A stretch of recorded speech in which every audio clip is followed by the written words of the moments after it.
Thank you for tuning in to the GSMC Basketball Podcast presented by the GSMC Sports Network. I am your host, Nelson, here on this, what day is it today? I don't even remember. Wednesday afternoon. Yeah, I'm going through that college phase where it's like, you don't remember exactly what day of the week it is. You just know it's a day in the week and you got to go to class. But anyways, it's a Wednesday afternoon and we actually have like some other things to talk about in terms of basketball for right now, like actual real generating news that's going on aside from the previous list that I've been going through. So for the first segment, I'm going to be talking about some of the biggest questions for each Atlantic Division team.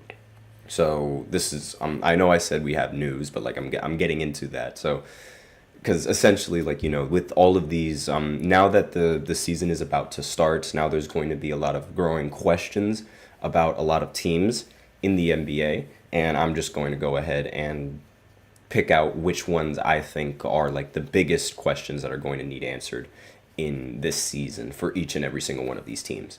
And next, in the second segment, I'm going to talk about Charles Barkley and his opinions on the WNBA, particularly on how the WNBA players have been treating Caitlin Clark and how the league and the media sort of handles Caitlin Clark and things like that. So I'm just going to talk a little bit about that and his comments.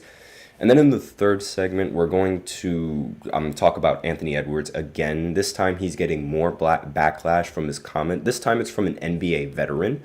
And if you're interested to figure out who that veteran is, then just wait until the third segment to figure that out. And then in the fourth segment, I'm going to be continuing with my list of the top players in the NBA. And we also have a special fifth segment, where in the fifth segment, I've been doing a list of players who I feel don't really deserve to win an MVP in a specific year. So I'm going to be continuing with that list in the fifth segment. But to figure out who I'm going to be talking about, you're going to have to wait until the end of the fourth segment to find that out. So before I begin, I'd like to remind everybody that we love to hear from you guys during the show, whether you have a hot take, a burning question, something you've been dying to share. We're all ears. It's all about keeping the conversation lively. And if you really want your comment to get noticed, then just go ahead and use Super Chat. You can send in your message and it's guaranteed to get featured on the show. It's a great way to support our channel as well. And if Super Chat isn't really your thing, you can always use the link in the description or the link displayed below the ticker, GSMCpodcast.net. It also helps the show. It makes it much more interactive between myself and you guys. Once again, link is GSMCpodcast.net. And let's go right ahead and get into the first segment, which is talking about some of the biggest questions for each and every single one of these Atlantic Division teams. So obviously, since I'm starting with the Atlantic Division, I'm going to continue on with the list with all the other divisions in future podcasts. Now, if you guys aren't really interested in this, just let me know and I won't continue doing it. But I just think that, it would be really interesting to just talk about some of the biggest questions for each and every single one of the NBA teams going into the next season. So let me just go ahead and pull up my notes real quick and pull up the slides so that way you guys can see. And the first team that we are going to be talking about is the Boston Celtics. Obviously, they're NBA champions and they're the best team in the NBA last season. So obviously, the biggest question for the Boston Celtics is, can this Celtics team be the first team in 6 years to win back-to-back championships? Because the last time we saw back-to-back champions was back when Kevin Durant was on Golden State. And before that, the last time we saw back-to-back champions was LeBron on the Miami Heat. And before that, let me think. Before that, which one was the other back-to-back champion?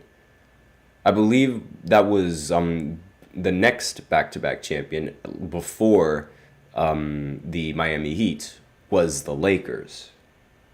Yeah, I believe that's what it was. That was and they won 3, so back to back to back if you really want to be technical. But yeah, these there haven't really been, at least, in recent history, there haven't been as many repeat champions as there have in previous years.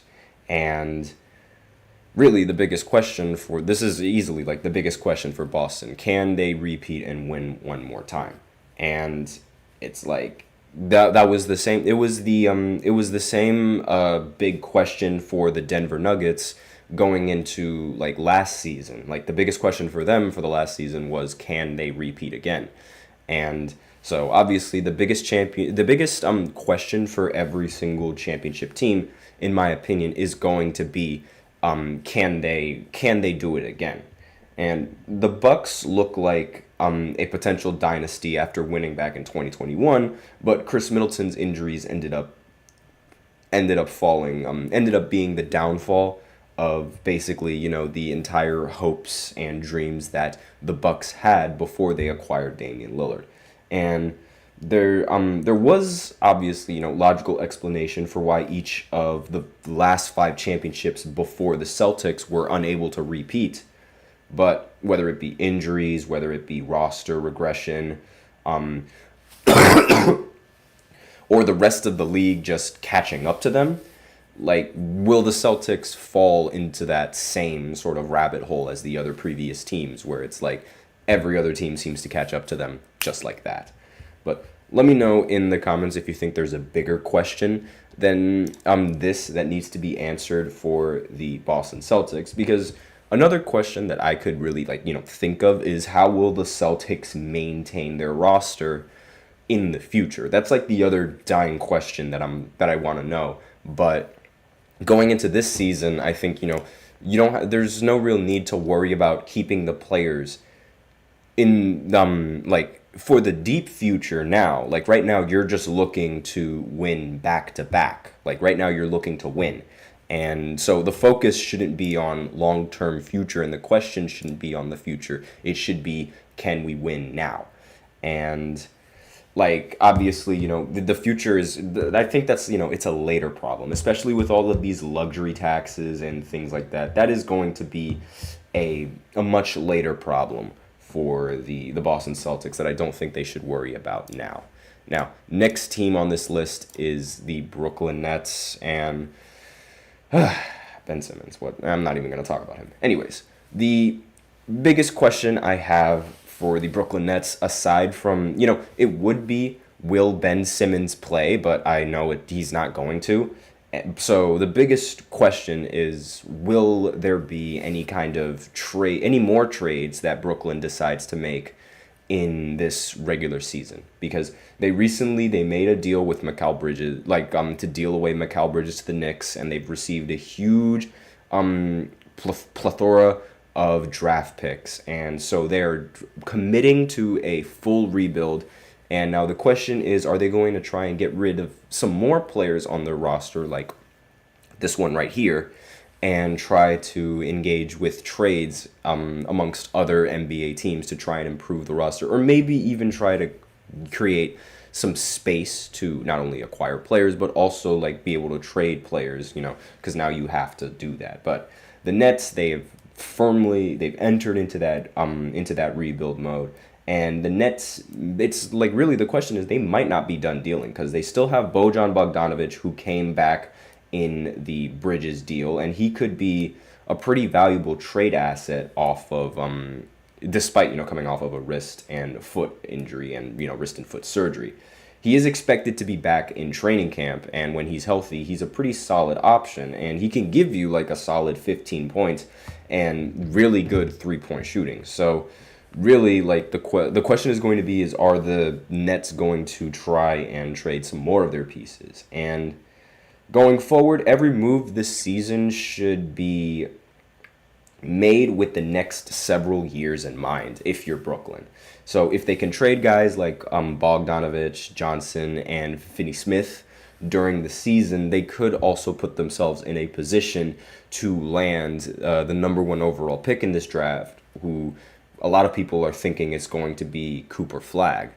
And even if it's not Cooper Flagg, next year's draft is expected to have a lot of good players, much more better players than this previous draft in the last season. So just to put that in a little bit of perspective. So next team on this list is the New York Knicks. And the biggest question for them is how badly will they miss Isaiah Hartenstein? Because Isaiah Hartenstein, while he wasn't really, an offensive demon, like a force on the offensive side of the floor, he was a very gritty player that would do a lot of the dirty work, would get a lot of rebounds, and would also get a lot of blocks and do a lot of the tough things that most players wouldn't want to do.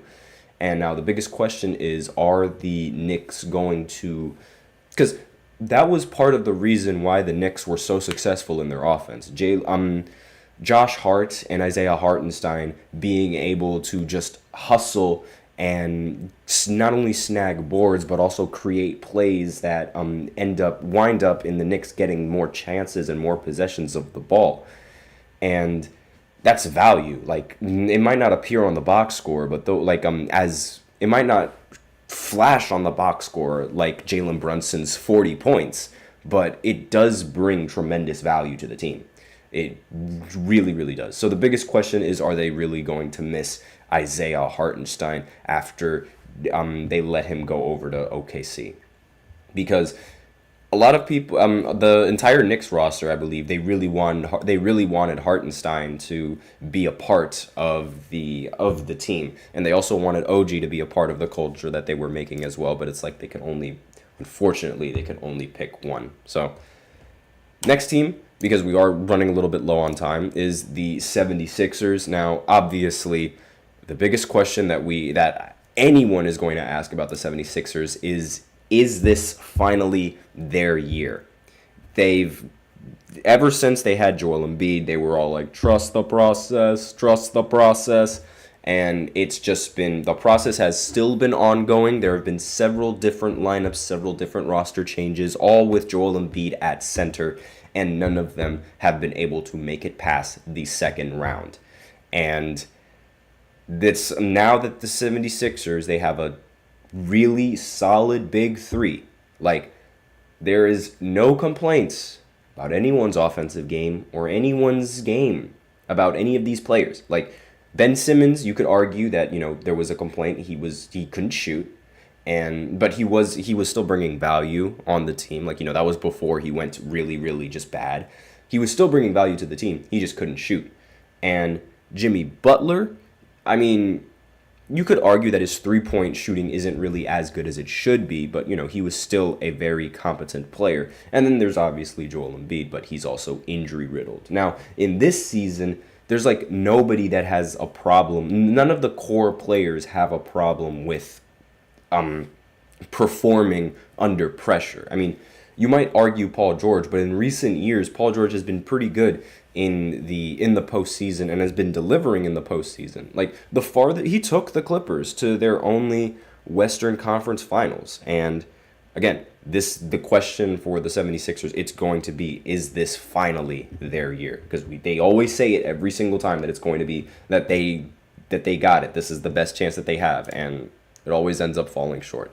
And finally, we have the Toronto Raptors. Their question is this core that they have, with R.J. Barrett and Quickly and Scotty Barnes, is that really the core that you want to build around? I completely understand Barnes, like, without a doubt. I want Scotty Barnes to be the face of the Raptors, as well as the number one option on the Raptors. He's a fantastic player and a great, there's no flaw in his game.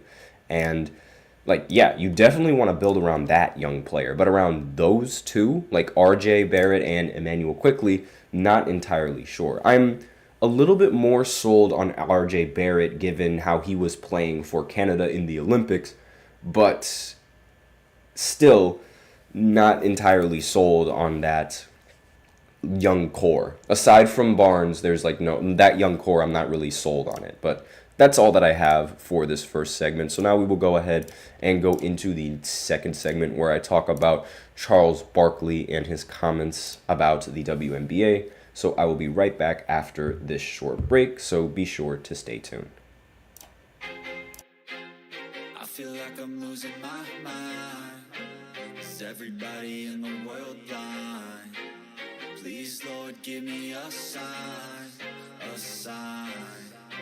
I feel like I'm losing my mind. Is everybody in the world blind? Please, Lord, give me a sign, a sign.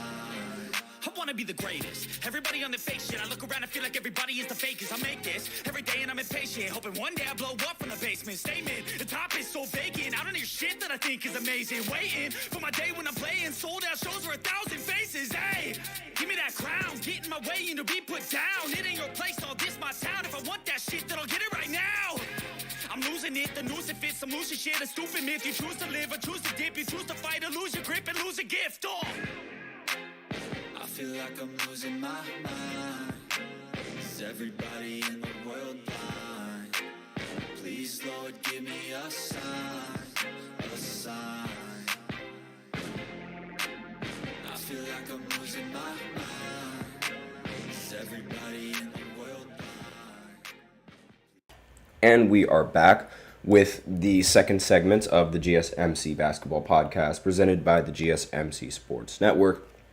And in this third segment, I'm going to be talking about, I'm going to be talking about the comments that Charles Barkley has made about the WNBA, as well as how he feels about it and his opinions on primarily about how Caitlin Clark is treated around, not just the players, but around the media and the fans as well, and how a lot of these new rookies in the WNBA have been being treated recently. So, according to this article, from what has been said, this article, it was posted today at 10 o'clock, and Charles Barkley, this is all in the article. Charles Barkley believes that players of the WNBA are to blame for the negative attention surrounding Indiana Fever star Caitlin Clark. Now, I should also note that the Indiana Fever have clinched the playoffs, and this is the first time in 8 years that the Fever have clinched the playoffs. They went from the worst team in the WNBA to a playoff team in the WNBA. If that doesn't show you the greatness of Caitlin, I don't know what does. First year, immediately a winning team. And anyways, Charles Barkley, he says that much of Clark's stellar rookie season has been mired in toxic discourse that often extends far beyond the basketball quote. This is court, excuse me. This is just all in the article. This isn't me. So, through no fault of her own, many of those discussions have led to heated debates about gender and race. Some have interpreted the actions of WNBA veterans as acts of jealousy towards Clark and her popularity. Others have argued that on-court incidents, including flagrant fouls from Chennedy Carter, are simply examples of the kind of rough play a number one overall pick in the draft should expect. Now, Chuck appeared on the Bill Simmons podcast, and he called negative attention petty jealousness on the part of players. And he says, quote, "These ladies, and I'm a WNBA fan, they cannot have effed this Caitlin Clark thing any worse if they tried." Barkley said, "People believe what we say on television just because people don't like you or your personality. They can't get on TV and slander you. It's just total BS." That was his quote. Quote, "This girl is incredible. The number of attention, eyeballs she's brought to college and the pros, and for these women to have this petty jealousness, you're saying to yourself, what's going on here? And the thing I love about her, she never says a word. But these ladies, who I love and respect their game, they couldn't have messed this thing up any worse. There's been so much negativity, and a lot of it is petty jealousness." Now, Charles Barkley's comments are exactly what Ella Duncan called out in June. So it's not like he's the only one who believes this. And quite honestly, I'm completely with him on that side as well. Like, I feel like the negative comments that these WNBA veterans have given her is just completely unjustified and unfair. Because this is probably going to be the first WNBA season to ever generate a profit. Every single WNBA season, they always lose profit, and the NBA has to pump money into the WNBA just to keep it alive. And it happened every single year until Caitlin Clark and Angel Reese entered the league. And I have not heard a single veteran say anything good about her. I have not heard a single veteran say anything good about, like, in the WNBA right now, have not seen a WNBA player right now give Caitlin the hype that she most definitely deserves. We just have not seen it. And it's completely unfair for her because she is changing the way that people view sports altogether. Like, if Caitlin didn't exist, no one would be talking about the WNBA. I am sorry to say this, but this is just fact. This is just proven. And there hasn't, even somebody as good as Aja Wilson was unable to attract WNBA attention. Like, she put up 40 and 20 she has the most 40 and 20 games in WNBA history, I believe. And she just did this recently. And she barely gets. People will not know who she is unless they're WNBA fans. And the only reason why people even know who she is now is because Caitlin is in the WNBA, and now people are watching the WNBA, and now people are realizing how good Aja is. Because that's exactly what happened to me. And I know, like, I am a basketball fan, but before Caitlin, I was not a fan of the WNBA at all. I wasn't. I did not like how the females that were playing, I wasn't a big fan of their game. Like, a lot of their games I was not a big fan of. Now, if it was the Liberty, then sure, because I like Sabrina. Sabrina Ionescu was a baller, or is still a baller, honestly. But it's really, like, I never was able to get into watching WNBA basketball until these two, and more specifically Caitlin, entered the league. And then once they entered the league and I saw that Aja was a player, I was like, Jesus Christ, where has this woman been in the basketball world? Because I hadn't heard of her up until then. And it just like shows you just how crazy, like, the perspectives change just because of one player. And regarding the comments about, like, the racism towards Caitlin, that you do see that a lot on, like, the internet. Whenever anyone says that Caitlin is better than Angel, then everyone is immediately going to, like, do their thing, pull the race card. I'm not going to say anything on that, aside from the fact that this is supposed to be a conversation about basketball. Why do we have to bring in the color of people's skin?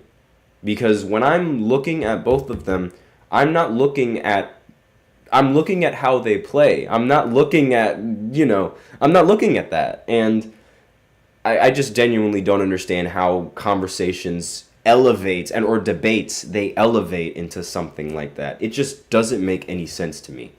But let me know what you guys think in the comments, or, like, maybe you guys have better insight on why you think it could sort of insinuate that. Because when I'm looking at a player on the court, I'm just looking at the player on the court, and, like, if I like the player and if I like what they do on the court, I'm going to like them. It doesn't matter whether they could be from anywhere. It don't matter. I'm going to like them. If I'm a big fan of their game, I'm going to be a big fan of their game. I don't see why the conversations have to boil down right into, like, politics and stuff like that, and political views and ideals and things like that. It isn't a geopolitical class. It's basketball, and we should only talk about basketball, and I just genuinely just can't stand it. But aside from that, that's all Charles Barkley really had to say. So let me go ahead and go into a break, and we're going to go into the third segment, which is talking about Anthony Edwards again, and he's going to be he's received a lot of backlash from his recent comments about Michael Jordan,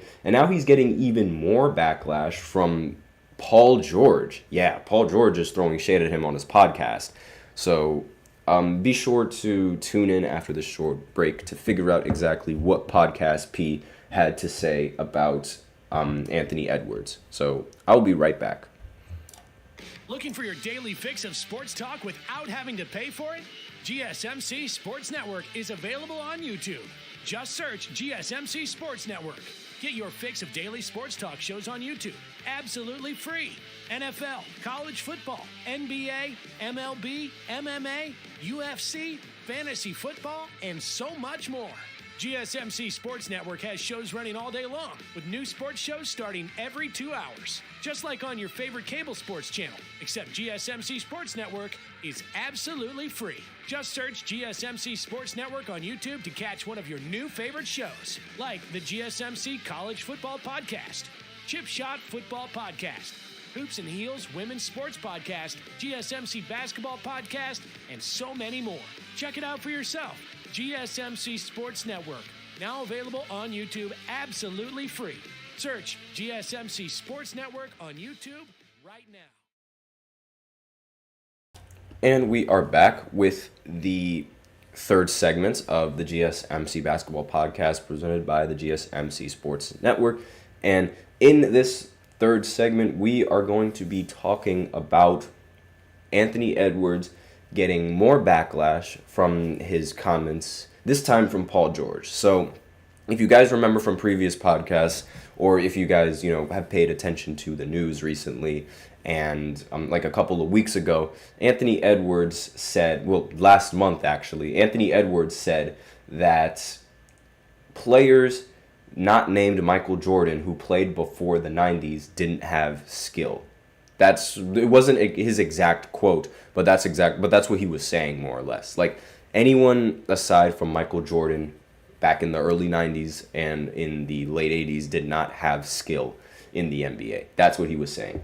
And a lot of old heads and a lot of current players, or like a lot of current and even current fans right now, are saying like how ignorant this and how sort of disrespectful this comment legitimately is. Hall of Famer Isaiah Thomas took exception to the claim. He's a five-time champion. Magic Johnson also had some responses towards Anthony Edwards. If you guys want to know what Magic Johnson had to say, you can watch my video on that on this channel. And if you guys are on the audio side, then you guys should be able to find that in one of the podcasts. I forget exactly which one it was, because I upload a lot of them, but I did talk about it on a previous podcast. So if you guys are interested in what Magic Johnson had to say about Anthony Edwards, then you can go ahead and find the video in the channel or find the podcast in the podcast list, whichever one you guys are using. And so, Magic, Isaiah Thomas, they all had something to say about Anthony Edwards. And, Isaiah Thomas and Magic, they have a combined 7. They have won the combined 7 of the 11 NBA championships from 1980 to 1990, which, again, merits the question. How could you say those players don't have skill if they've won 7 out of 11? Like, that's kind of a little bit insane. And if you want to add Larry Bird into that mix, then that's a whole different conversation. I'm surprised Larry Bird hasn't even said anything. He probably doesn't care, honestly. Now, 76ers forward Paul George, Podcast P, recently on his podcast weighed in on his own take on this topic as well.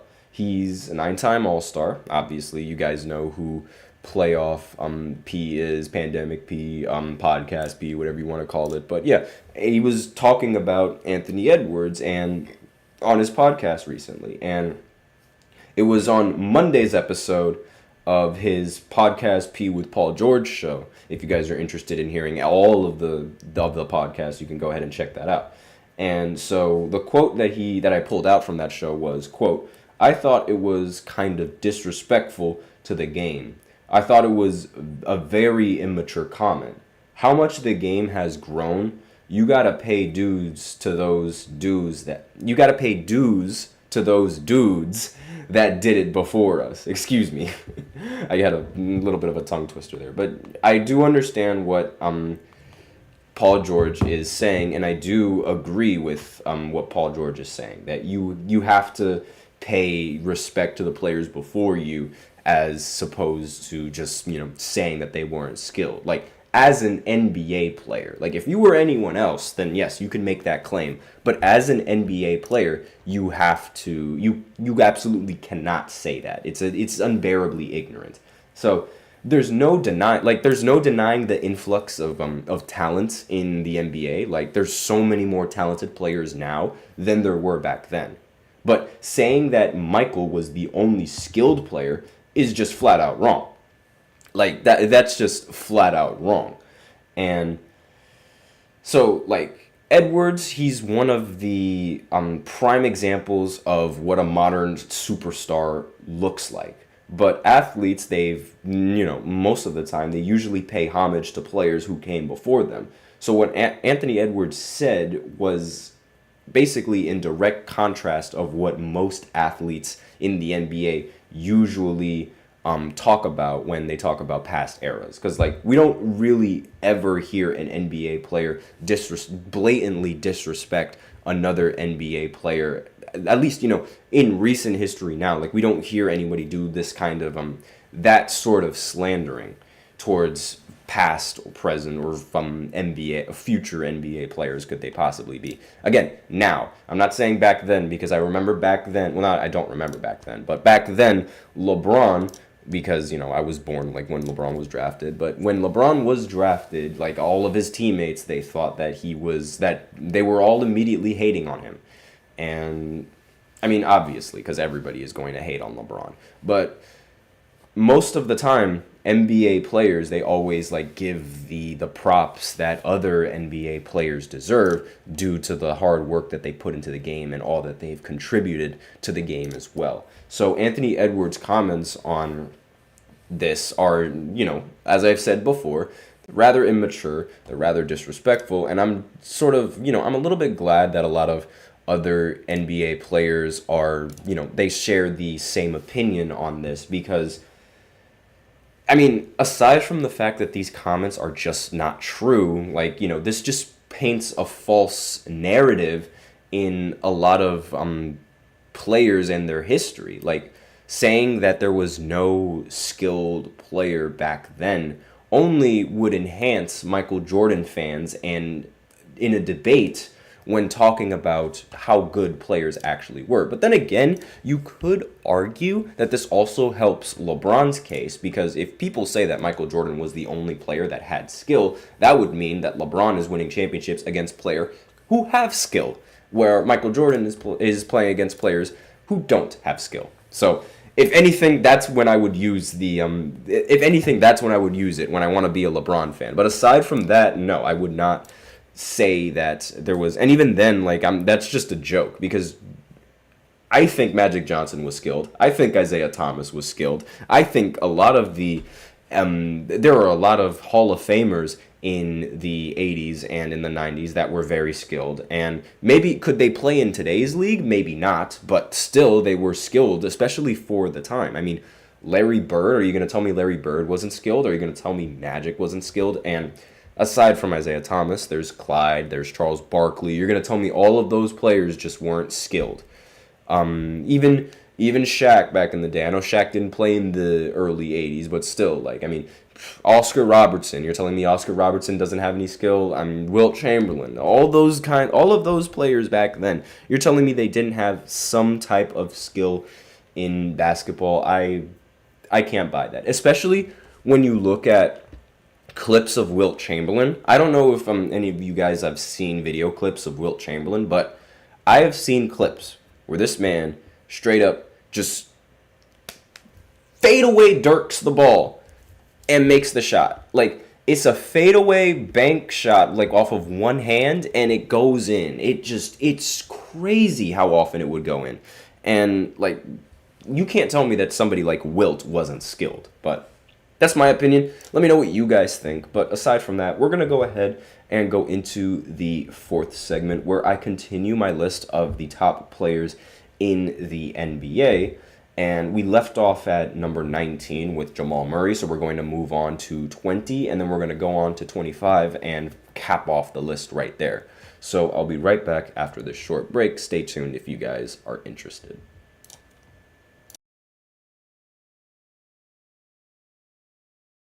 For the best and latest podcasts available anywhere, go to the podcast app on your cell phone and type in GSMC to access free content-rich podcasts on health and wellness, book reviews, sports, entertainment, relationships, social media, movies, technology, finance, and even weird news. Subscribe and download the GSMC Podcast Network's family of shows, available everywhere podcasts are found.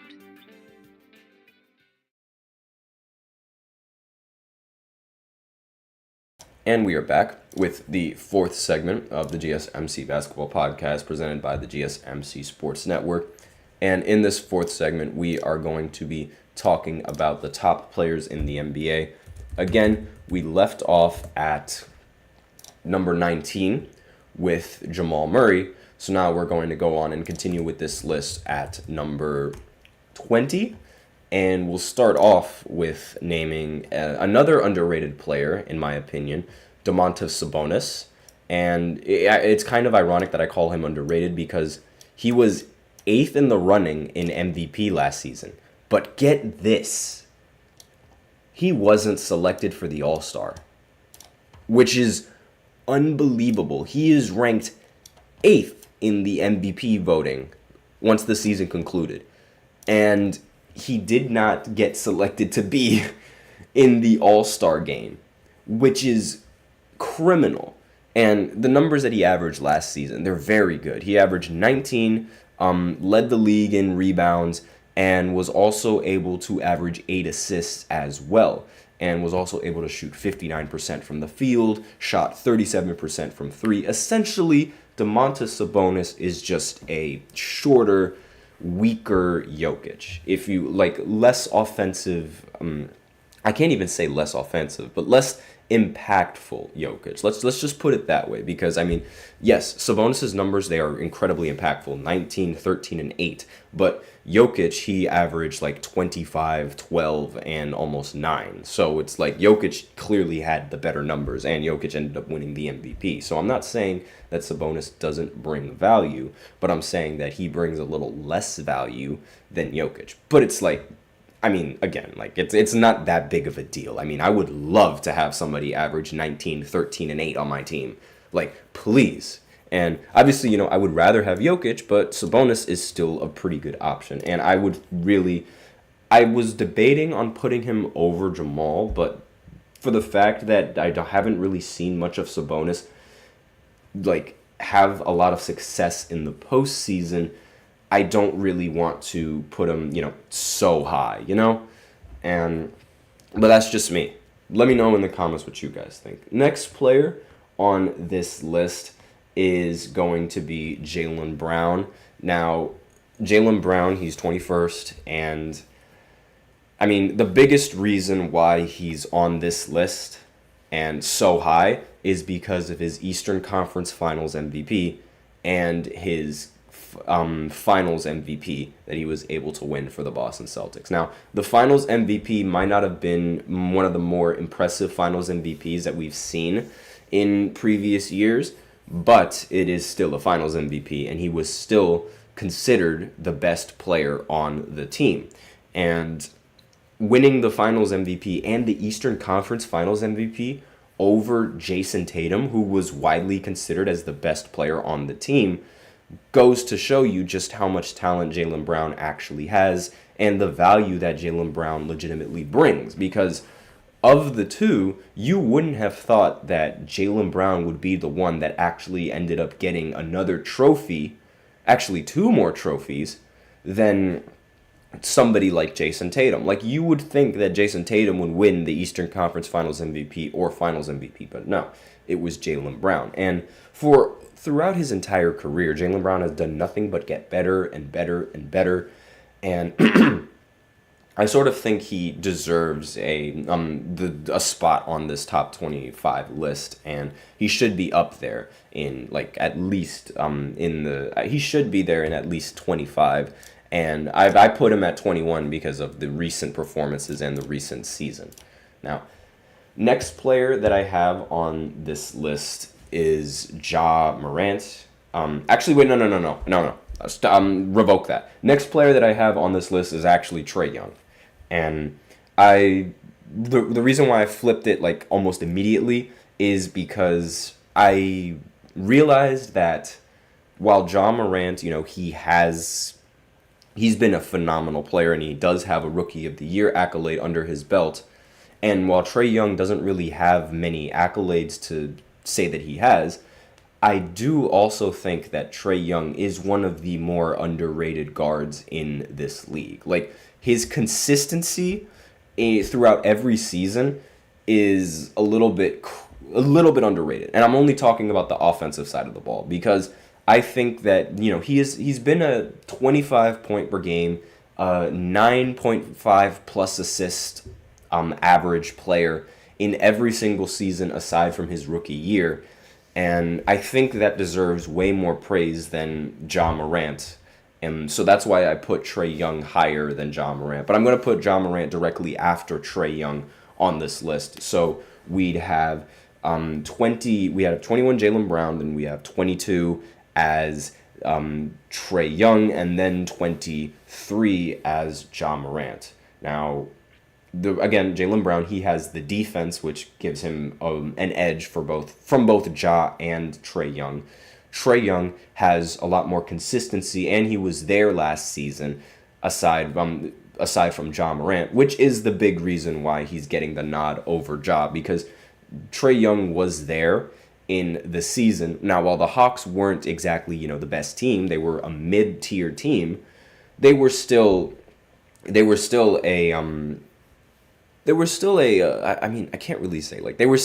better team than the Memphis Grizzlies. That's all I can really say about them because they were just meh. But Trae Young wasn't just meh. Now, Trae Young, he did have a little bit of an injury throughout that season. Same thing with Ja. But I would rather have Trae Young's consistency. That's just my opinion. And for Ja Morant, again, I don't know. Something about Ja might just rub me the wrong way. Maybe that's what it is. But I'm just not all that. I'm not a big fan of that. But next player on this list is Tyrese Halliburton. A lot of people were saying that Tyrese was better than Trae Young last season. I completely disagree with that. One ridiculous season is not enough to be able to justify several years of consistency.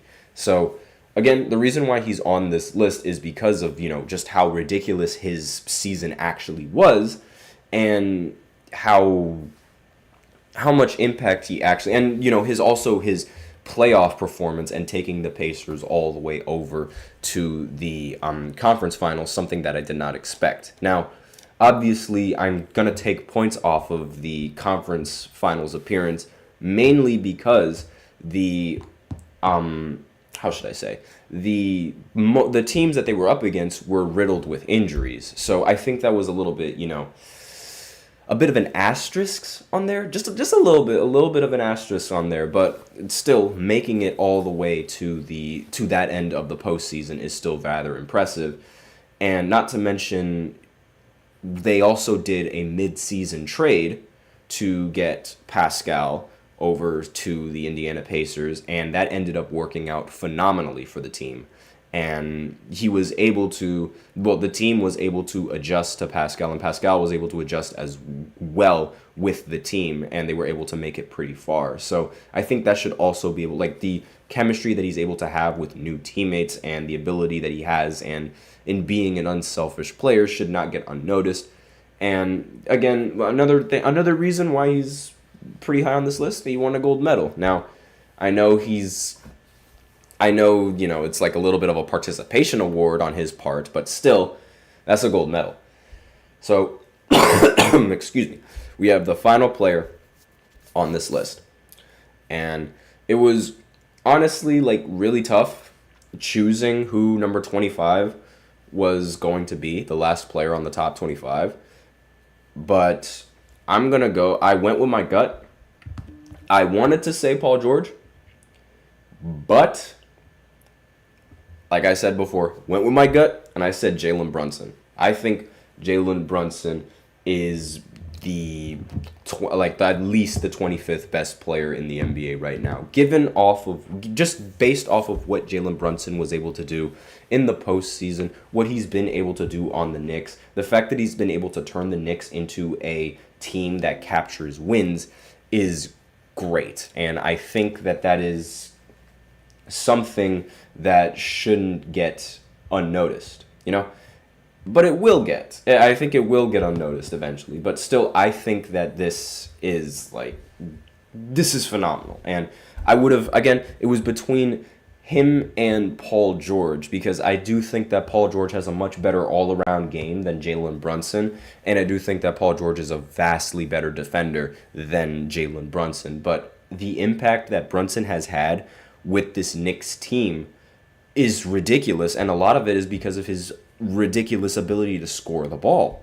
And not only that, he was close to breaking one of Wilt Chamberlain's scoring records in the postseason, and it was really, really close. I believe he tied Jordan at one point with that scoring record, because there was a streak where he was getting 40 points in every single postseason game, and that hadn't been done until Michael Jordan. And it was ridiculous. It was absolutely ridiculous. And I have to put him there. But again, let me know in the comments what you guys think. Would you rather have put Paul George in that spot instead? Because I'm open for either or, honestly. And with that out of the way, we are going to cap off that segment, and we are going to go ahead and go into the final segment, which is going to be talking about an NBA player who I feel like did not deserve to win an MVP, in this specific regular season. So I'll be right back after this short break with my list. Well, not really my list, but with my answer. So also, I should say that the year is 1970. So if you want to figure out who won the MVP in 1970, go right ahead before you figure out who I'm going to talk about in the next segment. So I'll be right back.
And we are back with the fifth and the final segment of the GSMC Basketball Podcast, presented by the GSMC Sports Network. And in this fifth segment, I am going to be talking about an NBA player who I feel did not deserve to win an MVP in a specific year over another player. And again, I said that the year was 1970, so yes, we are going into the black and white era of basketball, where images were in black and white and there was no colored cameras. So a lot of you guys might not actually know that there was so many players back in the day that really didn't deserve to win the MVPs that they got, but they ended up getting them anyway. And one of those players is Bill Russell. More on him in future segments, but the player that we are going to be focusing on today is 1970 MVP. If the image is going to want to display, just give me 1 second. Hold on. There we go. Willis Reed. Right. So Willis Reed, he won the MVP in 1970. He averaged 22, 14, and 2 on 51% shooting for the New York Knicks, or the New York Knickerbockers as they were called back then. Or actually, I think they're still called the Knickerbockers now that I think about it. It's just nobody uses them. But aside from that, I mean, he was a phenomenal player back in the day. I'm not saying that he wasn't, but I just don't think that Willis Reed should have won the MVP over somebody like Jerry West in this particular season. So Willis Reed, like I said before, he averaged 21, 13, and 2, but it wasn't as big of a jump in production as it was last season, because he averaged roughly the same numbers in the previous season, yet didn't win the MVP in that previous season. But he averages the same numbers in this season, but he wins the MVP in this season. It's a little bit confusing, but I would have much rather given it to Jerry West as opposed to giving it to someone like Willis Reed. Jerry West in this season, he averaged 32, 5, and 8 on 50% shooting for the Lakers. And one thing that should be taken into consideration, 32 points. So that's 10 more points on roughly the same amount of efficiency, except it's a guard.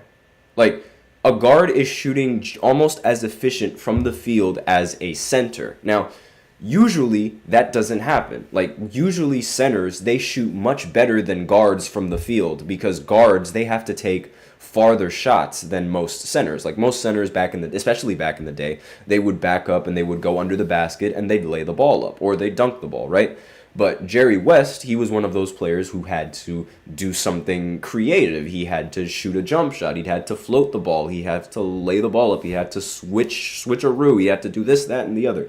He had to take off dribble shots, all of those things. And yet he was still shooting the same amount of percentage, the same field goal percentage, on much more difficult shots.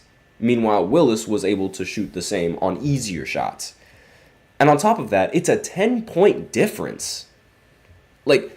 When anyone averages 10 or more points, then you'd expect their efficiency to drop off by a bit, but no. It only dropped off by 1. And the 8 assists and the 5 rebounds, they're also rather impressive as well. And a lot of people in the comments and in their head, they might be thinking, well, didn't the 1970 Lakers have Elgin Baylor and Wilt Chamberlain? And to answer your questions, yes, they did. However, those players were injured a lot in that season. I don't remember exactly. How could I remember? I wasn't even born. But I don't remember Elgin Baylor, at least when I looked at his stats, him playing that many games in this particular 1970 season. Because I do know that team was riddled with injuries, particularly from Wilt Chamberlain and Elgin Baylor. So it's not like the team was always 100% throughout the entire season. It was mainly Jerry West putting up the production. And, excuse me. Now, also, it should be noted that, so Elgin Baylor in the 1970 season, he played 54 games. Yeah, I know, that's a lot of games. But Wilt Chamberlain, he only played 12 games in this season. So, and Elgin being able to only play about half of the season doesn't help matters either. So, essentially, throughout half of the season, Jerry West didn't have much help in the 1970 season. And yet, he was leading the NBA in points per game. He led the NBA in player efficiency rating, and he also led the NBA in win shares. So that gives you guys just proof that Jerry West's numbers, they weren't a result of stat padding, but they actually brought value and they brought wins for the team, and it wasn't stat padding. Now, another thing that I feel like I should mention is that Jerry West hasn't won an MVP in his career, but he definitely deserved to win several MVPs throughout his career, and this is by far one of them. Now, let me know in the comments what you guys think. Do you guys think that Ellis Reed that this record is fine with Ellis Reed? Like, do you guys think that the MVP race was they decided correctly, they chose correctly? Would you have rather seen somebody else other than Jerry West win the MVP? It should also be noted that one of the biggest reasons why probably the biggest reason why I think the Knicks star Willis Reed ended up finishing with the MVP was due to the huge difference in team record. Again, it is a pretty staggering difference, because the Lakers, they finished second in the Western Conference or Western Division as they called it at the time. But the Knicks finished 60-22 at the time. So the win-loss difference is huge. Now, I understand it, but the Lakers were still second in the entire Western Conference. So it's not like this team wasn't winning. They weren't winning as much as Willis, I understand that, but it's not like this team wasn't winning, and it's not like Jerry West wasn't putting up crazy stats, even arguably better stats than Willis Reed. This is if you guys remember from the previous podcast, I mentioned that team record is definitely something that should be taken into account when you're looking at the MVP. You're looking at, especially when they both make the postseason, and really that's a big decision maker for a lot of these teams. But I do have to say that if both players are averaging good numbers and they're both on top winning teams, I believe it's going to have to go down to, especially at that time, I think it should have gone down to which player was better. Especially at that time. Primarily in that particular point in time, it should have been which player was averaging better numbers. And Jerry West was by far averaging better numbers than Willis Reed, while still being in the second seed of the entire Western Conference. And I think that's the reason why he should have deserved the MVP. Now, if Willis had, comparable stats to Jerry West, if instead of averaging 22, let's say he was averaging 28 or something, then yes, I would understand Willis winning the MVP, without a doubt. But 22? No. I'm sorry, but no. And that's just my opinion. And I know that recently in one of my lists, I didn't think that Kareem deserved to win an MVP that he won, I believe, in 76, where his team ended up missing the postseason. And I couldn't, in good conscience, just give the MVP to somebody who was playing on a team that did not make the postseason. That doesn't bring value. But if your team makes the postseason, you definitely bring value. And his team, Jerry West's team, was able to make the postseason.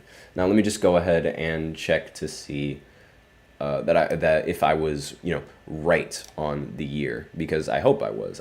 He won in, what was it? Yeah, it was. I believe it was 70. I believe it was 76 when he won that MVP, and the team ended up missing the playoffs. Yes, yeah, they ended up with a losing record in 76. The Lakers, they had a losing record in 76. So, yeah, they had a losing record. So that's the reason why I had to not give the MVP to Kareem.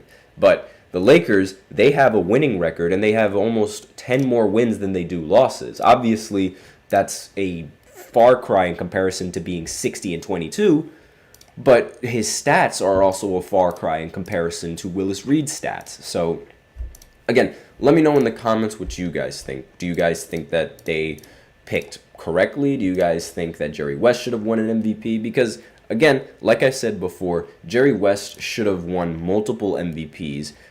He didn't win any MVP, but it's not like he didn't deserve to win MVPs. And now that we're going into the black and white era of basketball, and I say black and white because the pictures were in black and white. So now that we're going into that era, you're gonna hear me say that a lot about Jerry West, and you're also gonna hear me say a lot that Bill Russell didn't deserve this or Bill Russell didn't deserve that. So just some foreshadowing for all of you guys. But aside from that, that's all I have on this podcast. Thank you so much for tuning in to the GSMC Basketball Podcast presented by the GSMC Sports Network. Your support means a lot to us, so remember to subscribe to the show, leave a positive review. It really does make a difference. We also invite you to follow us on Facebook, Twitter, TikTok, and Instagram for more content and updates. And as usual, we love to hear what you guys have to say during the show, whether you have a hot take, a burning question. We're all ears. It's about keeping the conversation lively. And if you really want to make sure your comment or question gets noticed, just go ahead and use Super Chat. You can hit the $ below the chat box, send in your message, and it's guaranteed to get featured on the show. It's a great way to support our channel as well. Your Super Chats help us keep the lights on and bring even more content that you love. If Super Chat isn't really your thing, you can always go ahead and use the link displayed below the ticker, gsmcpodcast.net, and tip or donate that way. And that also helps the show. You can also leave your comment there as well, and that would also get mentioned on the show. So either or works. It's your choice. Thank you so much for tuning in to this podcast. I am your host, Nelson, and as always, take care.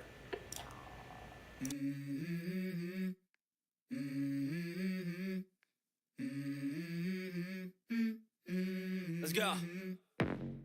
I wake up to a little bit of drool on my pillow, feel like it's gonna be a bad day. Yeah, I'm tired of shit, and the coffee ain't hit yet, damn, ain't that great.